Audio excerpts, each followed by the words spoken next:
Let's get into some more detail. How does this administration, or how should this administration, view Turkey's increased activism in the Middle East?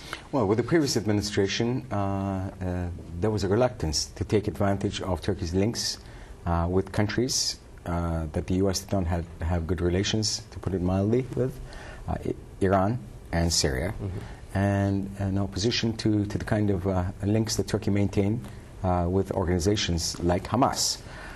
There is an expectation on the part of Turkey that the Obama administration, which is putting a different slant on its diplomatic efforts, may be more willing to proceed to dialogue with both Tehran and Syria, and that may wish to utilize Turkey's own contacts in a way that the Bush administration was unwilling to do.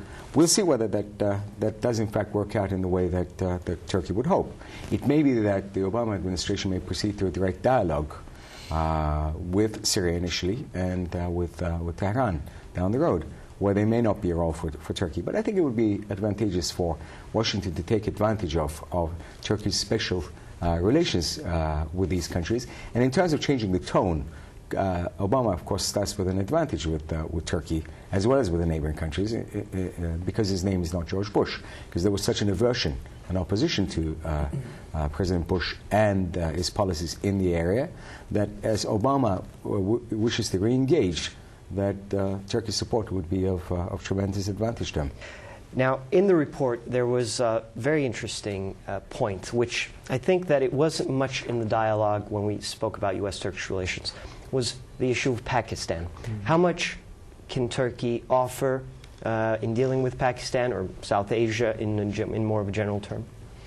Well, I think, as we know, there's a certain affinity, cultural and sort of societal models of Pakistan, and a number of Pakistani military leaders have been educated in Turkey.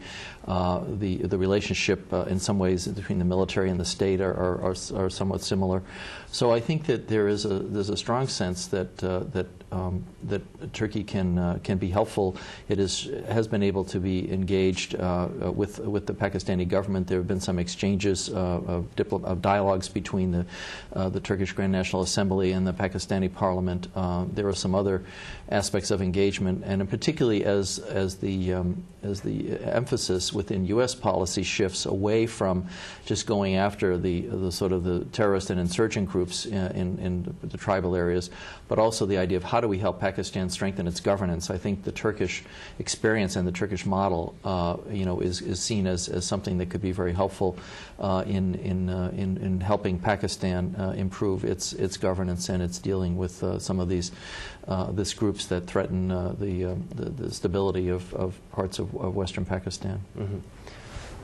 Dr. Aliriza, we've been talking about the U.S. expectations of Turkey. What are Turkish expectations of the new administration? What's the old line about doctors being told, at least do no harm, or at least first do no harm?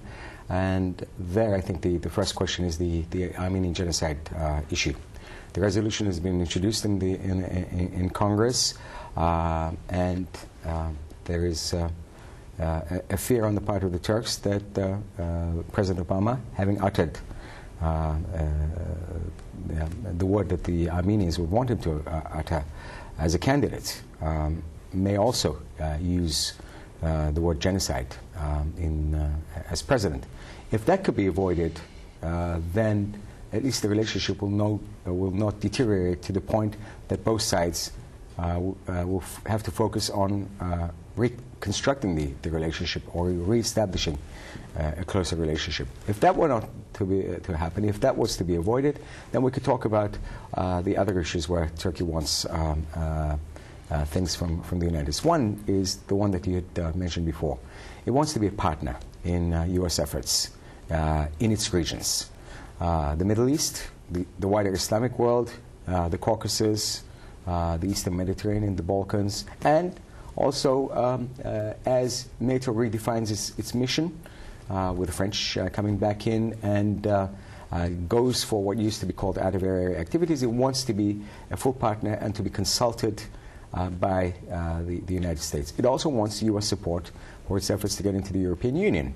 There have been serious problems with the European Union.